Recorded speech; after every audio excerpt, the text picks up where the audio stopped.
같이 고백할까요? 오늘 이곳에 계신 성령님, 우리에게 말씀하시고 우릴 가르치소서.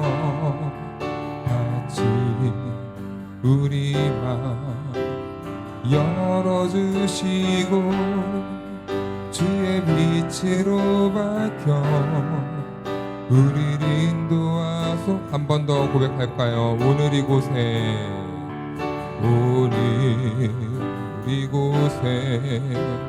계신 성령님, 우리에게 말씀하시고 우릴 가르치소서. 같이 우리 맘 열어주시고 주의 빛으로 밝혀 우리를 인도하소서. 주님보다 앞서지 않고 겸손하게 주님의 말씀 기다리리. 주님 손에 우릴 드립니다. 사랑으로 인도하소. 오늘 이곳에 계신 성령님, 오늘 이곳에 계신 성령님, 우리에게 말씀하시고 우릴 가르치소서.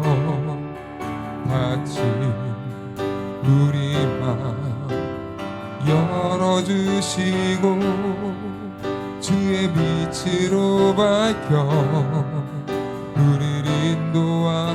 우리 한 번 더 고백합시다. 오늘 이곳에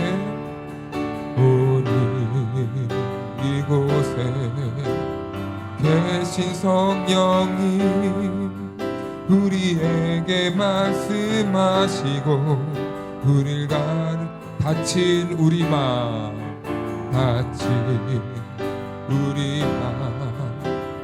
열어주시고 주의 빛으로 밝혀 우리를 인도하소서. 주님보다 앞서지 않고 겸손하게 주님의 말씀 기다리리.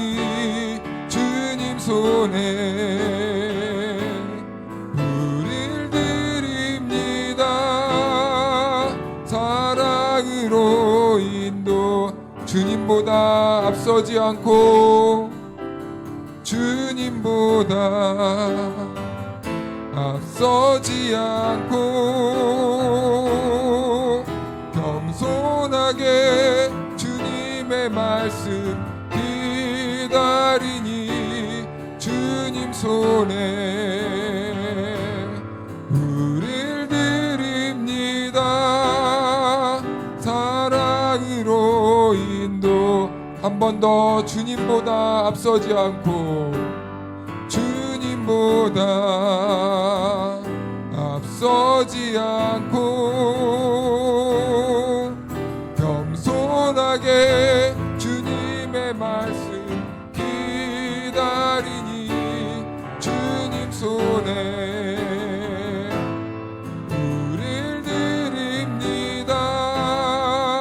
사랑으로 인도하. 우리 잠깐 기도하며 나아갑시다. 기도할 때 하나님, 이 시간 우리와 함께하여 주셔서 하나님이 예배에 드신 그 은혜를 이 시간 마음껏 누리는 시간 되게 도와주시옵소서. 우리 같이 이 시간 기도하며 나아가겠습니다. 기도합니다. 하나님 아버지, 감사합니다. 오늘 우리들 가운데 함께하여 주시고 오늘 이 시간 주님께서 우리들에게 예배해 주신 은혜를 우리가 사모합니다.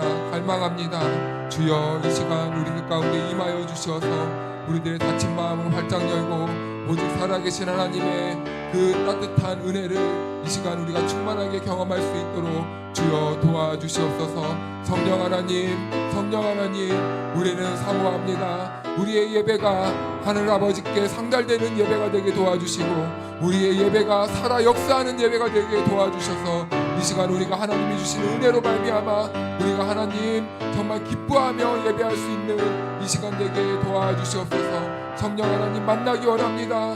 만나기 원합니다. 주여 도와주시옵소서. 하나님 아버지, 이 시간 우리가 주님의 이름 앞에 모였사오니 하늘의 풍성한 은혜를 내려주시사 하나님의 은혜 안에서 기뻐하며 예배하는 어린아이와 같은 심령이 되게 도와주시옵소서. 하나님만 기쁘시게 하는 예배자들 되게 성령님 우리들의 마음을 열어주시옵소서. 감사드리며 예수님의 이름으로 기도하옵나이다. 아멘. 우리 시간 찬양하세. 다 같이 크게 손뼉 치며 찬양할까요?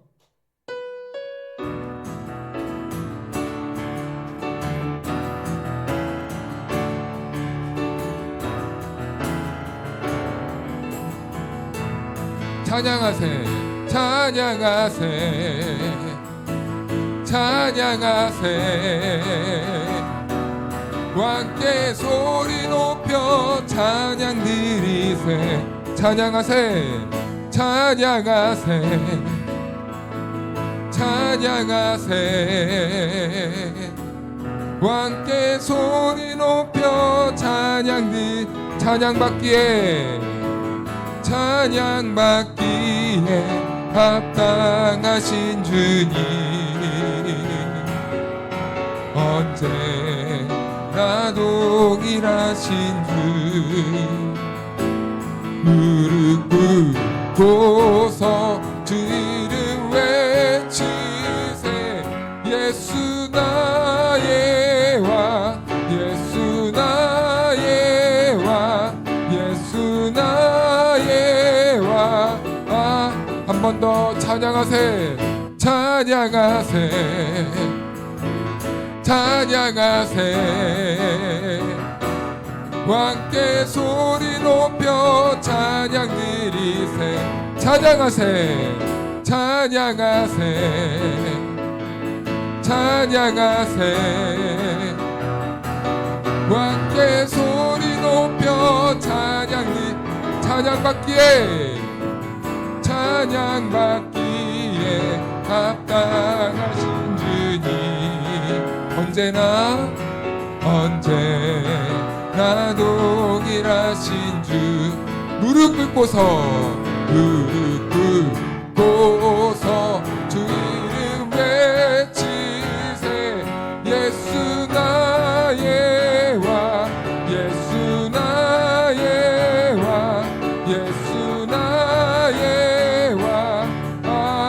찬양받기에 합당하신 주님. 아멘. 언제나 동일하신 주. 무릎 꿇고서 주 이름 외치세. 예수 나의 왕, 예수 나의 왕, 예수 나의 왕. 내 안에 부어주소서, 내 안에 부어주소서. 성령의 충만한 기름이 내 안에 충만케 하소서. 성령의 내 안에 부어주소서. 성령의 충만한 기름이 내 안에 충만케 하소서. 성령의 기름, 내게 기름 가득할 때 주의 복음 전할 수 있네.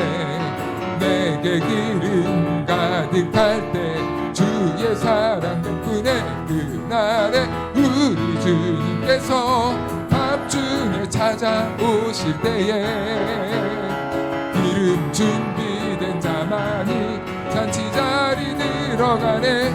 그날에 우리 주님께서 밤중에 찾아오실 때에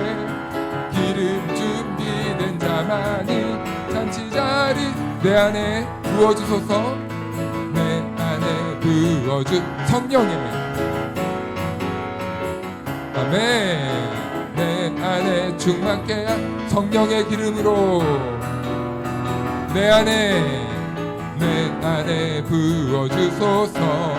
성령의 충만한 기름이 내 안에 충만케 하소서. 성령의 내게 기름 가득할 때 주의 복음 전할 수 있네. 내게 기름 가득할 때 주의 사랑 베푸네. 그날에 우리 주님께서 밤중에 찾아오실 때에 기름 준비된 자만이 잔치 자리 들어가네. 그 안에 우리 주님께서 밤중에 찾아오실 때에 기름 준비된 자만이 잔치 자리는 우리 한 번 더 찬양합시다. 내 안에 부어주소서. 내 안에 부어주 성령의 내 안에 충만케 하소서. 성령의 길 한 번 더 내 안에 부어주소서. 내 안에 충만케 하소서. 성령의 내게 기름 가득할 때 주의 복음 전할 수 있네. 내게 기름 가득할 때 주의 사랑 베푸네. 그날에 우리 주님께서 밤중에 찾아오실 때에 기름 준비된 자만이 잔치 자리 들어가네. 그날에 우리 주님께서 밤중에 찾아오실 때에 기름 준비된 자만이 잔치 자리 나의 반석이신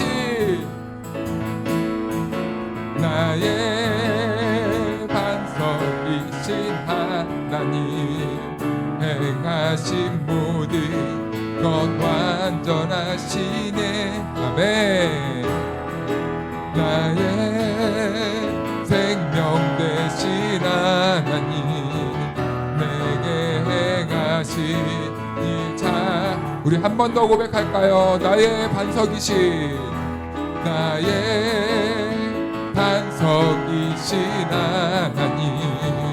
행하신 모든 것 완전하시니 나의 생명 되신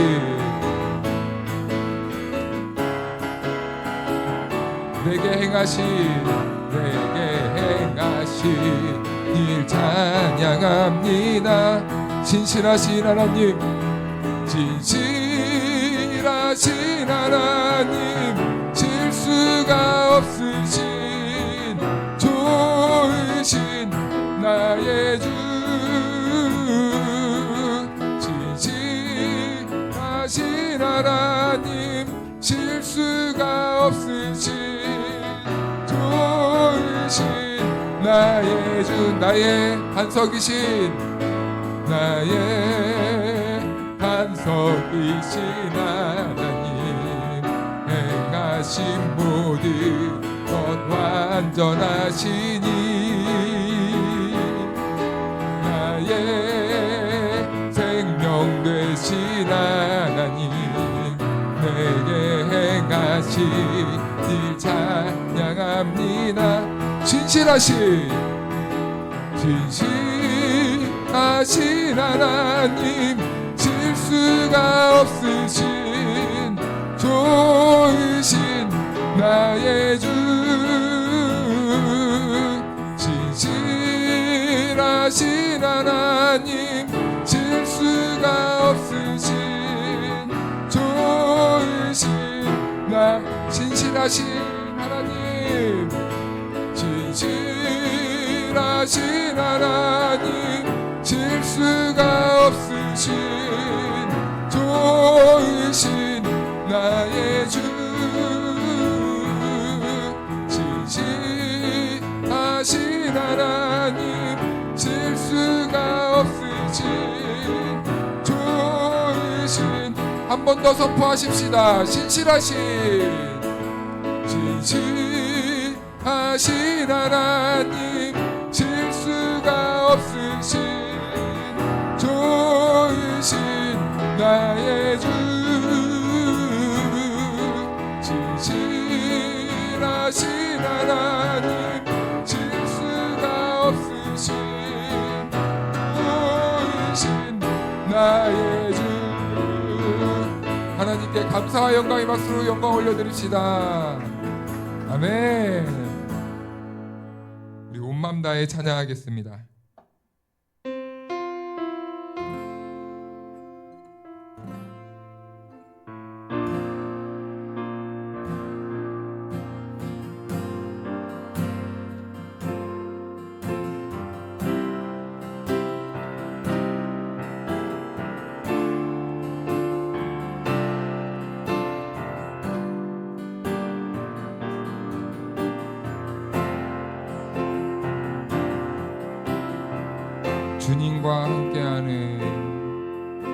주님과 함께하는 이 고요한 시간, 주님의 보좌 앞에 내 마음을 쏟네. 모든 것 아시는 주님께 감출 것 없네. 내 마음과 정성 다해 주 바라나이다. 온 마음 다해 사랑합니다. 온 마음 다해 주 알기 원하네. 내 모든 삶 당신 것이니 주만 섬기리. 온 맘 다 나 염려하잖아도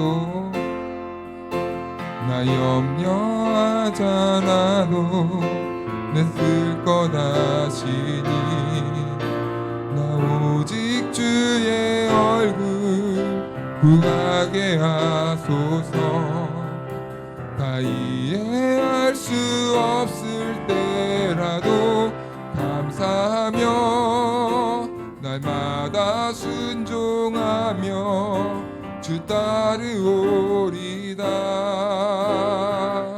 온 마음 다해 사랑합니다. 온 마음 다해 주 알기 원하네.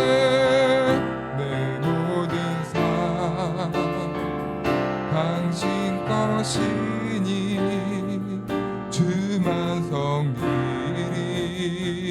온 마음 다 주님과 함께하는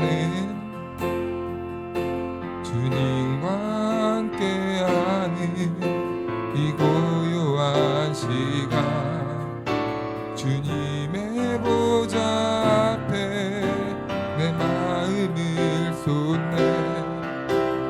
모든 것 아시는 주님께 감출 것 없네. 내 마음과 정성 다해 주 바라나이다. 온 맘 다해 온 맘 다해 사랑합니다. 온 맘 다해 주 알기 원하네. 내 모든 삶 당신 것이니 주만 섬기리. 온 맘 나 염려하잖아도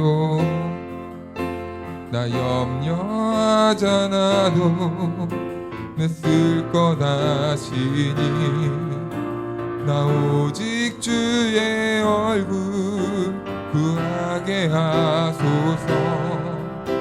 나 이해할 수 없을 때라도 감사하며 날마다 순종하며 주 따르오리다. 온 맘 다해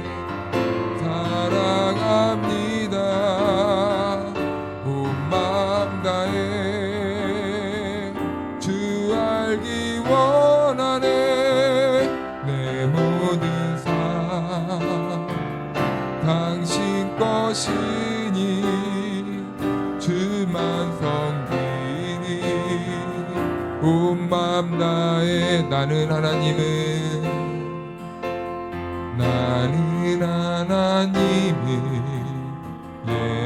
예배하는 예배자입니다. 내가 서 있는 곳 어디서나 하나님을 예배합니다.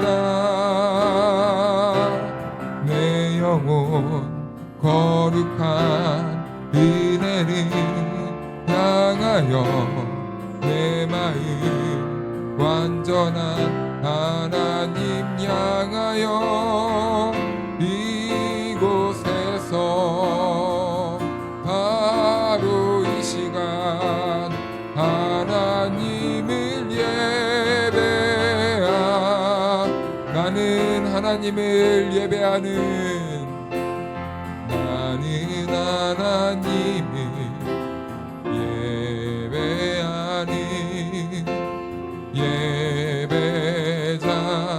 예배자입니다. 내가 서 있는 곳 어디서나 하나님을 예배합니다. 내 영혼 거룩한 은혜를 향하여 내 마음 완전한 하나님 향하여 이곳에서 바로 이 시간 하나님을 내 영혼 거룩한 내 영혼 거룩한 은혜를 향하여 내 마음 완전한 하나님 향하여 이곳에서 바로 이 시간 하나님을 한 번 더 내 영혼 거룩한 내 영혼 거룩한 은혜를 향하여 내 마음 완전한 하나님 향하여 이곳에서 바로 이 시간 하나님을 예배합니다. 우리 다시 한번 기도할 때 하나님 이 시간 우리들에게 말씀하여 주십시오. 우리들의 심령이 깨달을 수 있도록 주의 음성을 들려주십시오.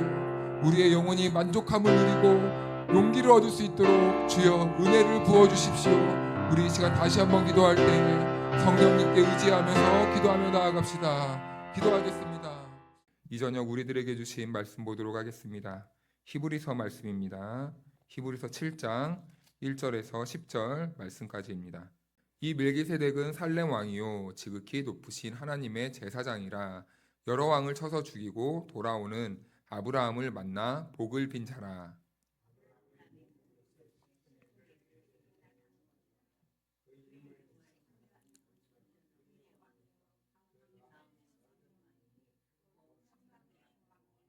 아버지도 없고 어머니도 없고 족보도 없고 시작한 날도 없고 생명의 끝도 없어 하나님의 아들과 닮아서 항상 제사장으로 있느니라.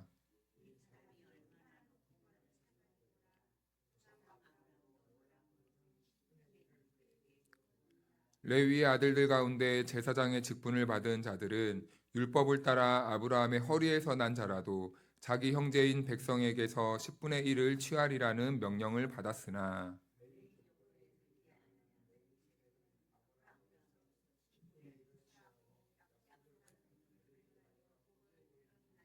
논란의 여지 없이 낮은 자가 높은 자에게서 축복을 받느니라.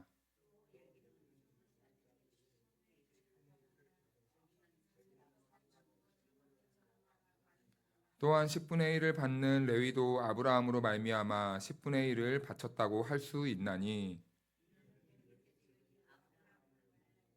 레위는 이미 자기 조상의 허리에 있었음이라. 아멘. 할렐루야.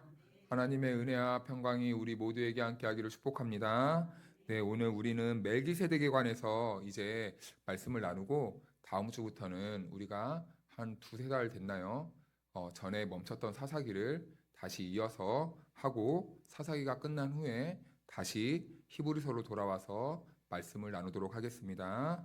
오늘은 멜기세덱에 대해서 이야기를 해보려고 하는데요. 멜기세덱은 논란이 많은 인물입니다. 왜냐하면은 성경을 가만히 보니까 이 사람이 사람인 듯 사람이 아닌 그런 느낌을 주고 있거든요. 그래서 아직도 학자들 사이에서는요, 이 멜기세덱이라는 사람이 천상적인 어떤 존재이다라고 주장하시는 분들도 있고, 또 어떤 사람들은 아니다. 이 멜기세덱은 이 역사성이 있는 사람이다. 아브라함과도 만나지 않았느냐. 아브라함에게 복을 빌어주었고, 아브라함이 이 사람에게 11조도 바치지 않았느냐. 이런 것으로 보았을 때 이 멜기세덱은 천상적인 존재가 아니라 그 역사성을 가지고 있는 우리와 똑같은 인간이다라고 이렇게 주장을 합니다. 그래서요, 우리는요, 인간이냐 아니면 천상적인 존재냐라고 이렇게 논쟁에 어느 편을 들기보다는 오늘 이 본문을 우리는 좀 포괄적으로 이 좀 천상적인 존재로도 보고 그리고 이 역사성이 있는 그 인간으로서 함께 좀 포괄적으로 통합해서 보려고 하는 그런 시도를 할 겁니다. 그래서 이 해석이 그래야지만 우리가 이 해석에서 멜기세덱이 뜻하는 것이 정확히 무엇인지 우리가 보다 더 풍성하게 이해를 할 수 있을 것 같아요. 그래서 우리가 이 멜기세덱을 보게 되는데 우리가 여기서 성경의 특징 중에 하나를 깨닫게 됩니다. 성경을 보면은요, 음, 명확하지 않은 해석들이 간간이 있어요. 알 것 같은데 명확하게 하나님이 해답을 남겨두지 않는 그런 구절들이 있다는 것이죠. 그래서 하나님은 이 명확하지 않은 것을 모르시는 분이 아닌데 희한하게 성경에는 모든 걸 다 밝히지 않는 그런 애매모호한 부분들이 있어요. 그래서 우리는요, 이것을 이 성경의 모호성이라고 합니다. 모호한 부분들을 가리켜서 난제라고도 말하기도 하지만 모호함이 있어서 모호성이라고도 이렇게 부르기도 해요. 하나님은 일부러 성경에 이런 모호한 내용들을 의도적으로 설치해 두시는 경우가 있다는 거예요. 그래서 이런 부분들은 사실은 우리가 정확하게는 알지 못하고 하나님만이 아시지만 그럼에도 불구하고 이런 모호한 점에 있어서 우리가 그 의미를 발견한다면 또 다른 그 은혜가 있거든요. 그래서 그런 부분들도 좀 다룰 거고요. 그런데 1절 말씀을 보면은 이렇게 말씀합니다. 이 멜기세덱은 살렘 왕이요 지극히 높으신 하나님의 제사장이라 여러 왕을 쳐서 죽이고 돌아오는 아브라함을 만나 복을 빈 자라. 이 본문의 말씀의 배경이요 창세기 14장 18절 말씀입니다. 창세기 14장 18절을 아마 이 화면은 없을 것 같은데 우리 한번 찾아보겠습니다. 창세기 14장 18절 여기에서 뭐라고 말씀하고 있는지 이 멜기세덱에 대해서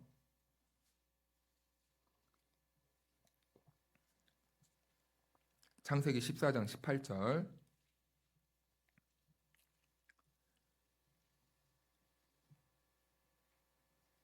같이 한번 읽겠습니다. 시작. 멜기세덱이 떡과 포도주를 가지고 나왔으니 그는 지극히 높으신 하나님의 제사장이었더라. 아멘.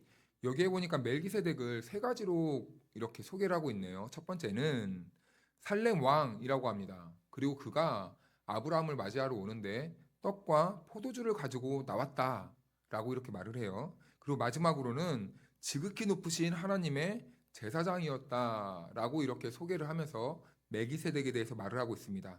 그리고 시편에서도 멜기세덱에 대해서 간략하게 언급하는 내용이 있거든요. 시편 110편 4절 말씀을 한번 같이 읽어볼까요?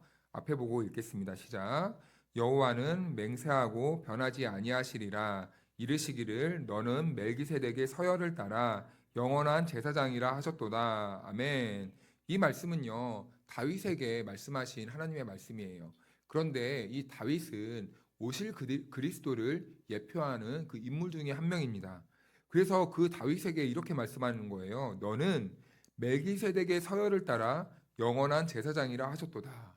그러니까 이것은 1차적으로 다윗에게 하나님이 하신 말씀이지만 이 다윗이라는 인물을 통해서 그리스도를 예표하셨고 그 그리스도께서 오실 때 이러한 모습으로 오신다는 것을 하나님께서 다윗을 통해 이렇게 예증하고 예표하고 있는 것이죠.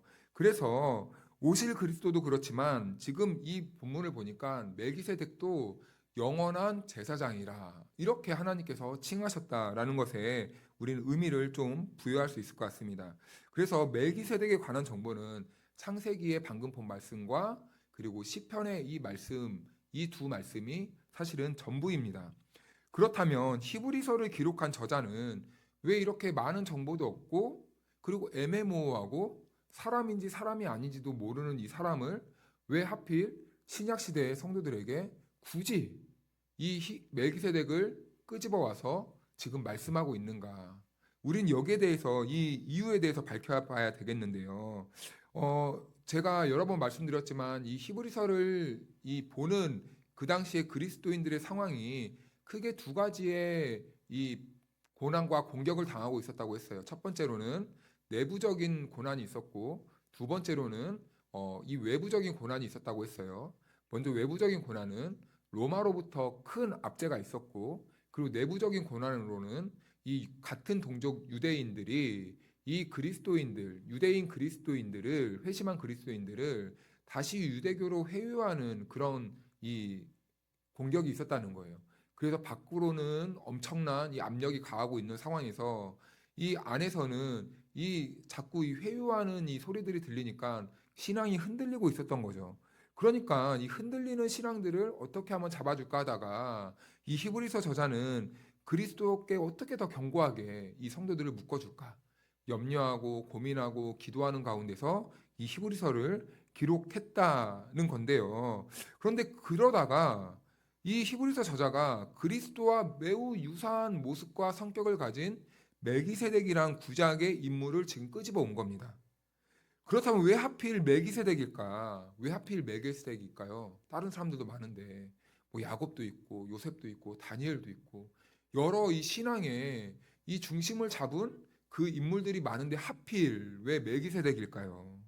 여기에는요 역사적으로 아이러니한 배경이 있어요. 역설적인 배경이 있습니다.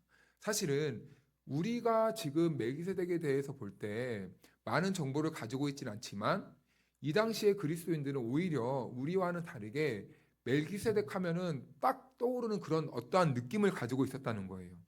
1세기에 그리스도인들이 살던 쿰란 그 시대에는 쿰란 공동체라는 그런 무리들이 있었어요. 이 사람들은요, 이 로마의 정부에서 벗어나서 사막 그 광야에서 은둔 생활을 하면서 동굴 속에서 이렇게 공동체를 이루어서 항상 경건 생활을 하던 그 집단이었습니다. 그런데 이 사람들은 이 생계를 최소한의 것으로만 유지하면서 항상 했던 게 뭐냐면 기도와 말씀 연구예요. 그러니까 이 사람들은 한마디로 이 성경을 이 연구하던 그룹이었던 거죠. 그러니까 이 사람들이 밥만 먹으면은 성경만 보고 성경만 연구하니까 이상한 이 문구가 있는 거예요. 이상한 구절이. 아무리 보아도 이해할 수 없는 인물이 눈에 띄는 거죠. 그 사람이 누구냐? 바로 이 멜기세덱이라는 사람이에요.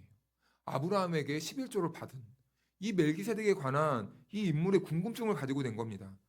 왜냐하면 멜기세덱은요 아브라함에게 복도 빌어주고 방금 말씀드렸다시피 11조도 받은 그 인물이거든요. 그런데 이 인물에 대해서 아무런 이 정보가 없는 거예요. 그러니까 참 희한하게 이 성경을 연구하던 사람들은 이 자료가 없는 멜기세덱에 대해서 더 많은 조사와 더 많은 연구를 하게 된 거예요. 그리고 이 쿰란 공동체 안에서 나중에 이 한 목동이 우연찮게 돌을 딱 던졌는데 항아리 깨지는 소리가 들리잖아요. 거기에서 그래서 이 하나님의 말씀인 성경 사본들이 많이 발견됩니다. 그런데 그와 동시에 똑같이 발견된 문서가 있는데 바로 이 멜기세덱에 관한 자료들이래요. 이 멜기세덱에 관한 자료가 그렇게 방대하다고 합니다. 성경에는 몇 절 없는 이 멜기세덱에 관해서 이 사람들이 궁금증을 가지고 어떤 인물이었을까를 계속 고민하고 연구하고 그 자료들을 찾아보았다는 것이죠. 그래서 우리는 멜기세덱에 관해서 약간 좀 낯설고 그리고 이 사람은 누구지라는 생각은 하지만 이 1세기 그리스도인들에게 멜기세덱이라고 딱 하면은 그 사람들은 어떤 존재라는 것을 그냥 알고 있었어요. 익숙한 인물로 알고 있었어요. 그래서 대체적으로 멜기세덱에 관해서는 이런 정도로 합의를 보고 있는데요. 첫 번째로 멜기세덱은 어쨌거나 이 사람보다는 조금 위에 있는 그런 어떤 존재가 아닌가. 하나님보다는 조금 못한 어떤 천상적인 존재일 것이다. 그리고 이 어떤 사람들은 또 이 인간이다 라는 이 신적인 아니면 신비한 존재로 이렇게 멜기세덱을 이해하고 있었다고 합니다. 그래서 히브리서 기자는 이 현재 흔들리는 그리스도인들을 향하여서 멜기세덱의 이야기를 이렇게 아무런 거리낌 없이 자유롭게 꺼내놓을 수 있었다는 거예요. 왜냐하면 현재 그리스도인들이 흔들리는 그 이유 중에 하나가 무엇이냐면 아니, 너네들 지금 예수님을 믿고 예수님의 가르침을 따르고 있는데, 야, 어떻게 예수님이 대제사장이 될 수가 있느냐? 예수님은 유다 지파지 않느냐? 제사장들은 이 아론의 계열, 이 레위 지파에서만 날 수 있는데, 어떻게 예수님을 대제사장이라고 부를 수가 있느냐? 라는 질문이 툭 던져진 거예요. 그러니까 율법에 빠삭한 이 유대인들이 그 말을 들으니까 순간 어떻게 됐겠습니까? 듣고 보니까 그렇네. 예수님이 제사장이 아닐 수도 있겠네. 그러면 예수님이 메시아가 아닐 수도 있겠네. 이런 함정에 빠지게 된 거죠. 그래서 이 히브리서 저자는 그런 혼란을 겪고 있는 이 신학적인 혼란을 겪고 있는 그 그리스도인들을 향해서 멜기세덱의 예증을 지금 가지고 오는 것이죠.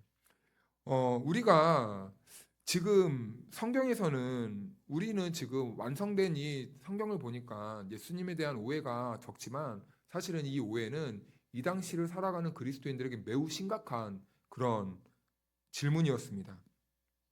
어떻게 아론 자손이나 레위 지파가 아닌데 예수님이 대제사장이 되어서 그가 우리의 죄를 용서한다는 그런 교리를 만들 수 있느냐. 이런 신학적인 질문이었거든요.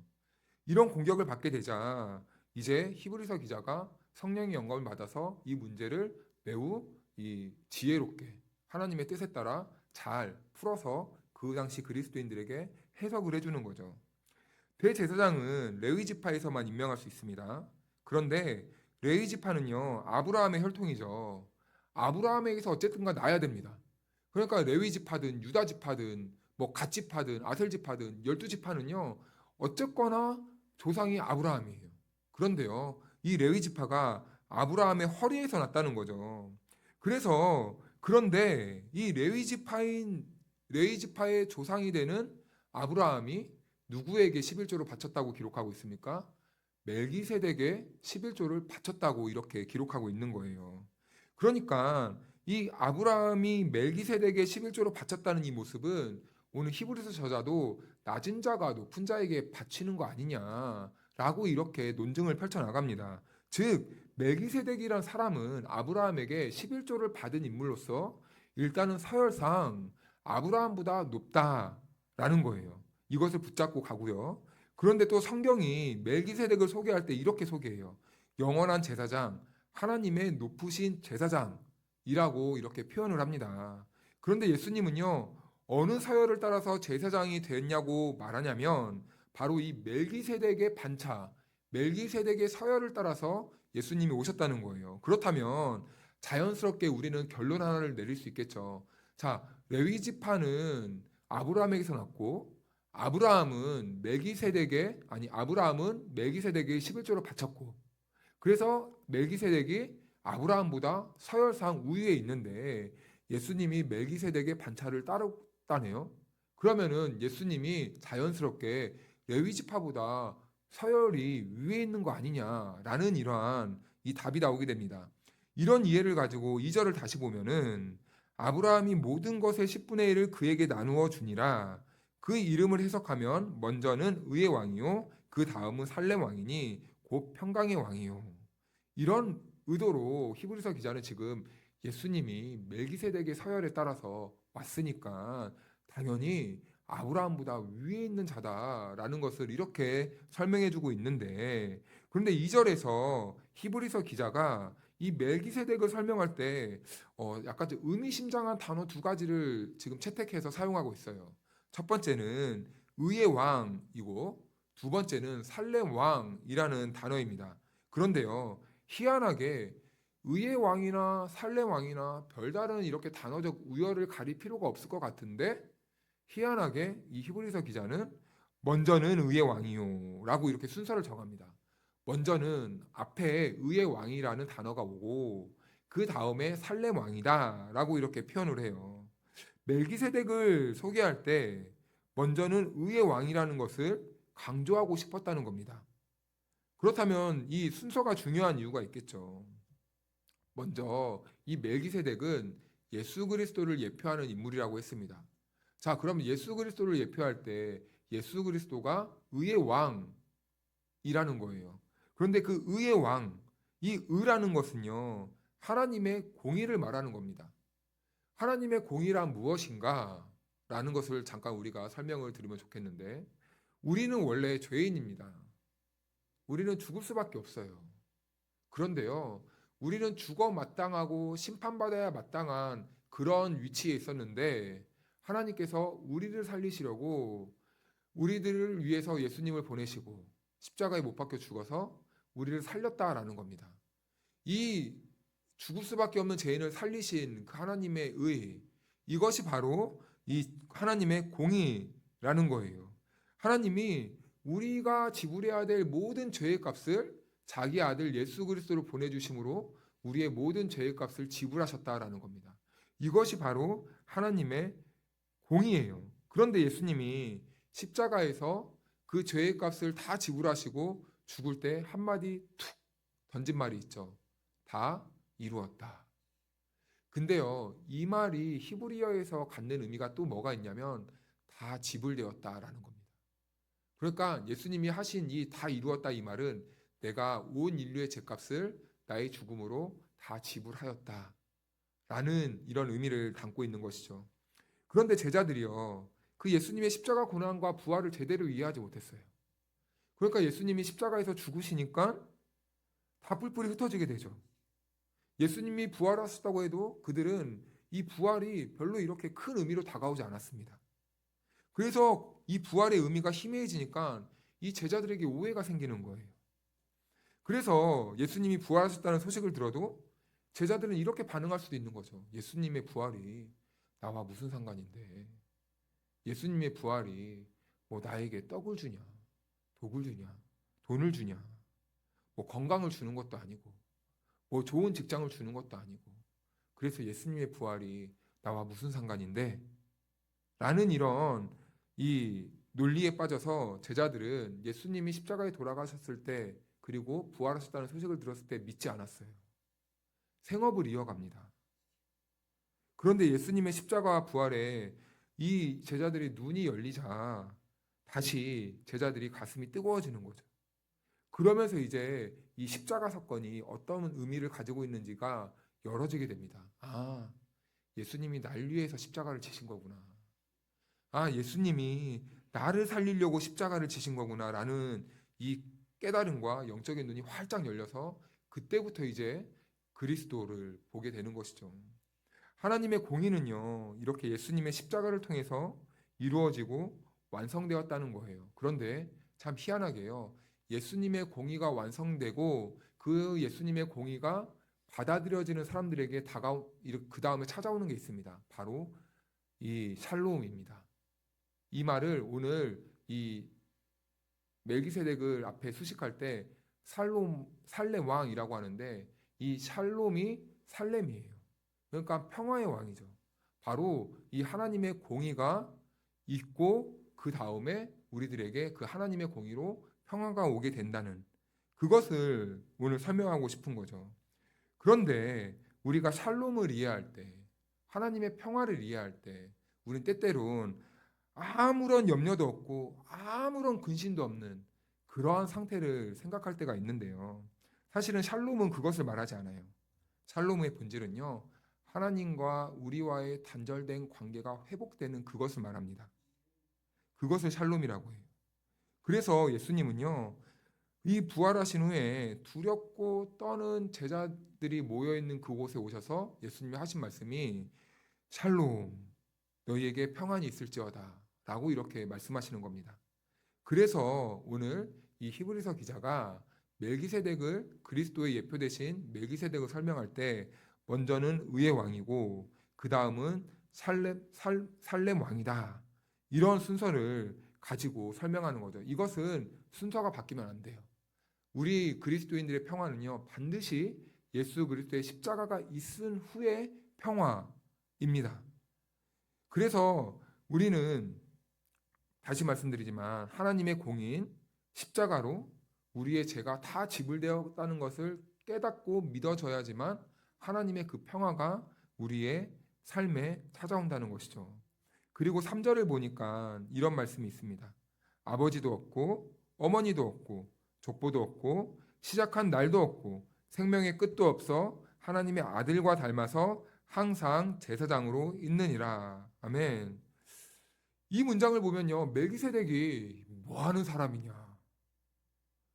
뭐 이거 보니까 아버지도 없다고 하고 어머니도 없다고 하고 뭐 족보도 없다고 하고 뭐 시작한 날도 없고 생명의 끝도 없고 뭐 태어나지도 않았고 죽지도 않고 이거 도대체 뭐냐? 멜기세덱은 어떤 인간이냐? 그래서 이 문장을 보면서요, 이 멜기세덱이 천상적인 존재라고 주장을 하는 거예요. 역사적인 이 인물이 아니라고 생각하는 겁니다. 이제 이 기록에 대해서 설명을 드리면요. 성경은요, 크게 세 가지로 우리가 구분할 수 있어요. 첫 번째는 이 성경은 이 시간이라는 역사를 토대로 기록되었다는 것이고, 두 번째는 이 신학을 구분할 때 신학적으로 구분하기도 하고, 그리고 성경을 또 구분할 때 이 문학적으로도 구분하기도 합니다. 그래서 이 성경에는 시도 있고, 지혜인 이 잠언도 있고, 그리고 역사도 있고, 또 편지도 있고, 율법도 있고, 이 다양한 장르들이 총 집약된 이 책이 바로 성경이라는 것이죠. 그런데 유대인들이요, 이 당시에 글을 쓸 때 한 가지 자주 사용하는 이 기법이 있었는데 바로 이 침묵 기법이라는 거예요. 말을 아낌으로써 그 의미를 더욱더 부각시키는 방법이죠. 단어 단어 그대로 말을 사용하지 않으면서 이 메시지를 점점 이렇게 드러내는 겁니다.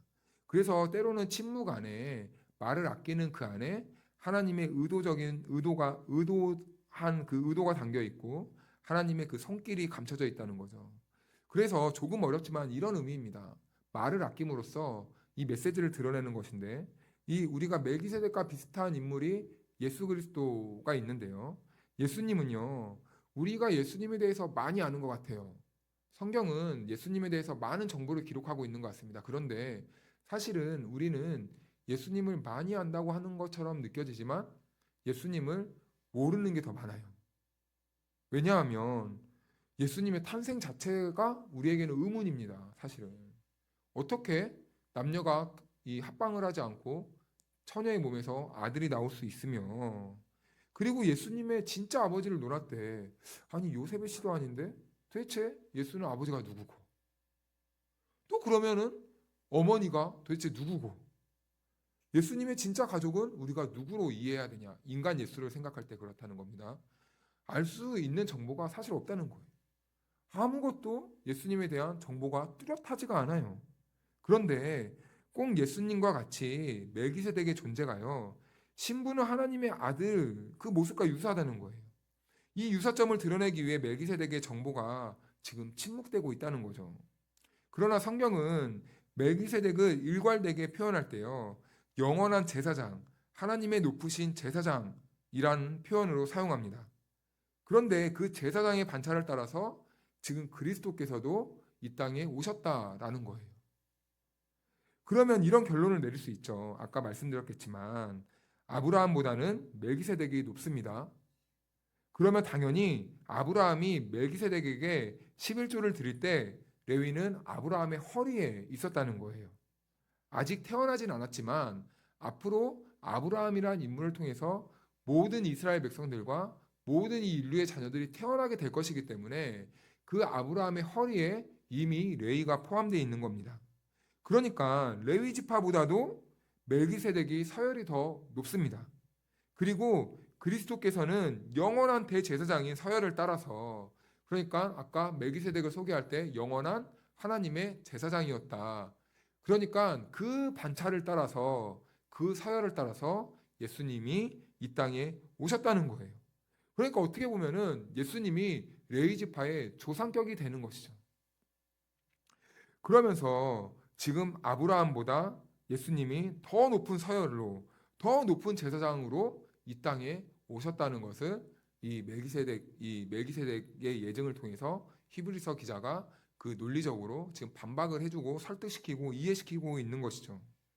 이렇게 예수님과 레위지파를 분리시키면서 지금 이 레위지파가 아니면서 예수님을, 그러니까 다시 말해서 레위지파와 분리시키면서 예수님을 그 대제사장이 계보인 그 멜기세덱의 반차를 따라 이 땅에 오셨다라는 것을 말씀해 주는데요. 그 당시 성도들의 이 신앙관이 매우 흔들리고 있기 때문에 이것은 매우 중요한 이 역사적 사실 중에 하나였습니다. 그렇다면 문제는 무엇이냐면 이제 9절에서 이렇게 말씀을 해요. 또한 10분의 1을 받는 레위도 아브라함으로 말미암아 10분의 1을 바쳤다고 할 수 있나니. 아브라함이 멜기세덱에게 11조를 드렸다고 합니다. 그런데 그때 레위도 함께 11조를 드린 것이 돼요. 왜냐하면 아직 태어나지 않았지만 레위도 아브라함의 허리에 있었기 때문이죠. 이것이 기독교가 말하는 대표성의 원리예요.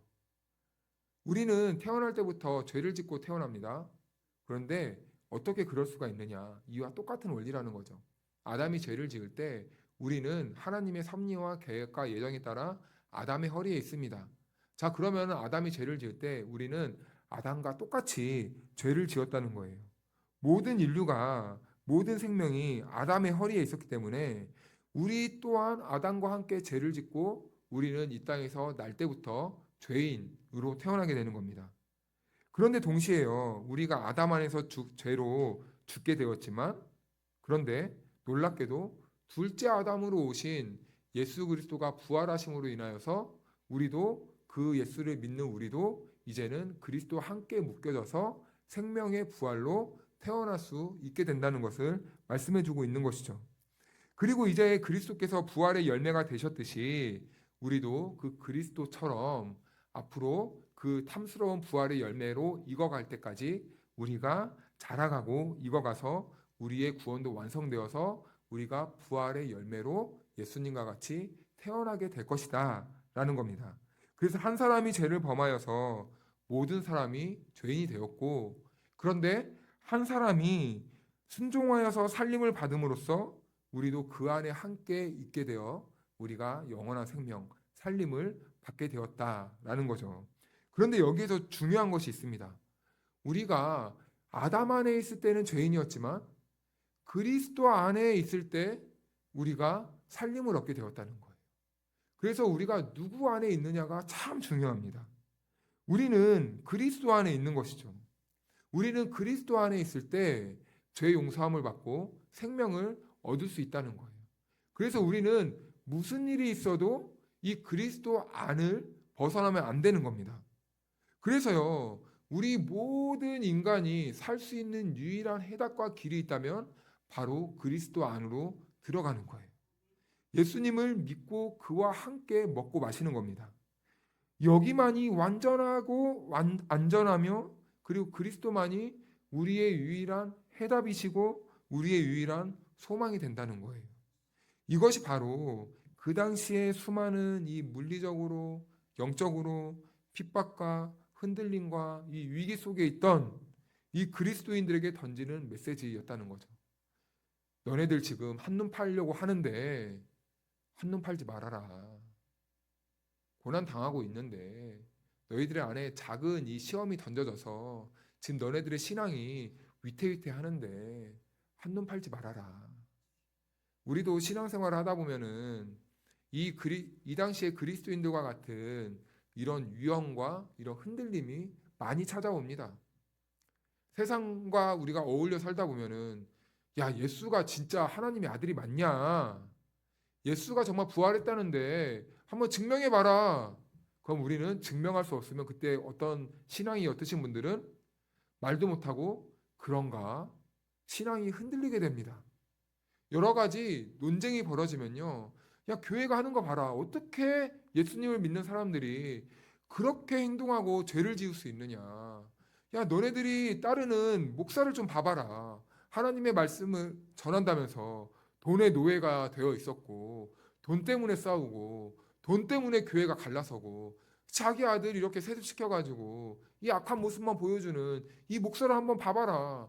어떻게 하나님이 살아계시면 주의 종이라는 사람들이 그렇게 할 수 있느냐. 우리들의 신앙이 마구마구 막 흔들려 버리는 거죠. 또 이 정치 계절이 곧 점점 다가오고 있는데 선거철이 다가오고 있잖아요. 그럴 때 꼭 이 집회를 하다 보면은 또 기독교인들이 많은 집회에 참여해서 말도 안 되는 이런 선동을 당해서 그런 모습을 보면서 아니 하나님은 어떻게 저렇게 뭘 상식할 수가 있냐. 어떻게 저렇게 행동할 수가 있냐? 라는 이 질문을 받으면 신앙이 유약하신 분들은 흔들리더라고요. 부끄러워지고. 이 당시 사람들이나 우리들이나 이런 세상의 작은 소리 앞에 흔들리기는 매한가지입니다. 이럴 때 우리는 어디에 붙어 있어야 되냐고요.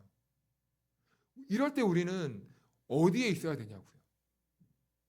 바라기는 그리스도 밖이 아니라 그리스도 안으로 들어오라고 지금 히브리서 기자는 그 흔들리는 성도들에게 메시지를 던져주고 있는 것입니다. 그래서 우리가 이 저녁에 반드시 붙잡아야 될 메시지가 있다면 바로 내가 그리스도 안에 있는가라는 거예요. 사랑하는 여러분, 여러분들은 그리스도 안에 계십니까? 우리는 아무리 누가 뭐라고 해도 그리스도 안에 있어야 될 줄로 믿습니다. 그래서 계시록 3장 20절에는 이렇게 말씀하는 거예요. 우리 같이 한번 읽어볼까요? 시작. 볼지어다 내가 문 밖에 서서 두드리노니 누구든지 내 음성을 듣고 문을 열면 내가 그에게로 들어가 그와 더불어 먹고 그는 나와 더불어 먹으리라. 아멘. 이 말씀은 예수님이 우리 안에 머물기를 원한다라는 말씀이에요. 문을 두드립니다. 참 근데 이상하죠?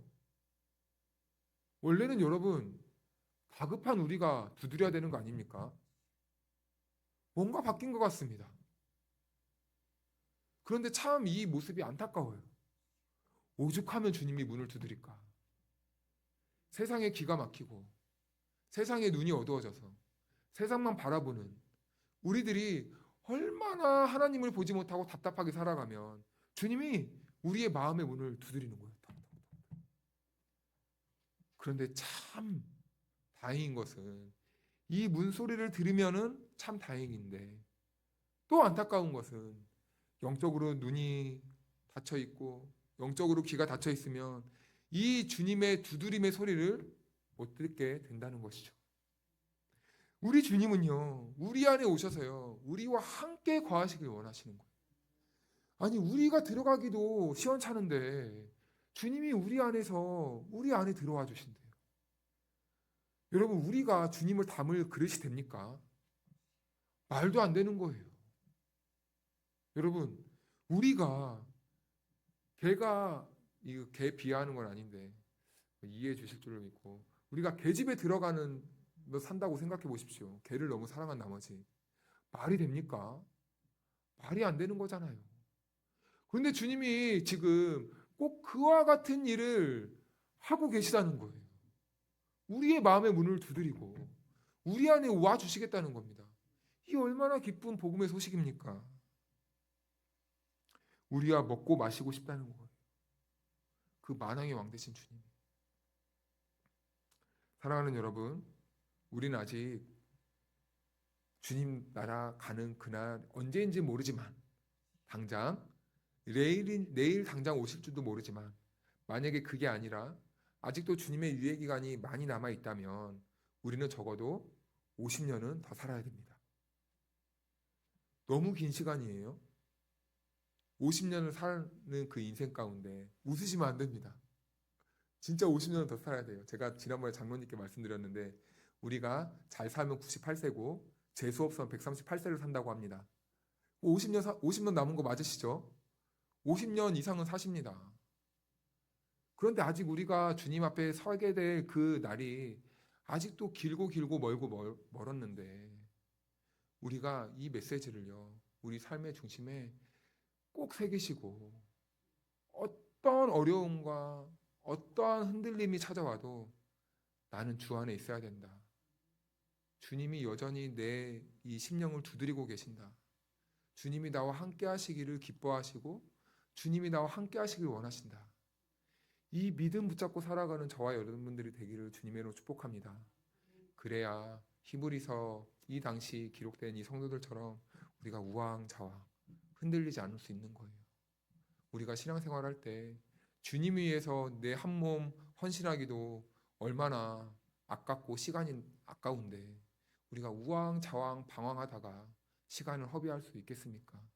하루를 살아도 주님 앞에서 정직하게 주님 안에서 주님이 기뻐하시는 삶으로 우리가 그렇게 살아야 되지 않겠습니까?